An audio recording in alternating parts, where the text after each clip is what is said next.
కొందరికి బైబిలును గురించి బాగా తెలుసు గాని బైబిలు తెలియదు. వాక్యం ఉన్నది ఉన్నట్లు ప్రకటించాలి.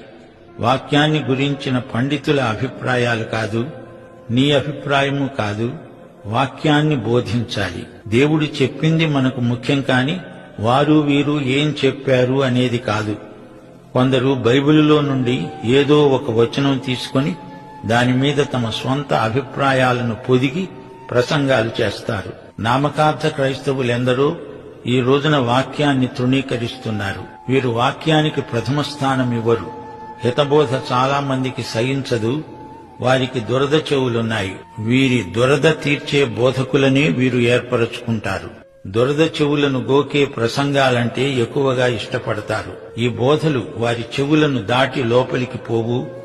ఈ రోజున బండబారిన హృదయాలను సుత్తెలాగా బద్దలు చేసే ప్రబోధాలు కావాలి.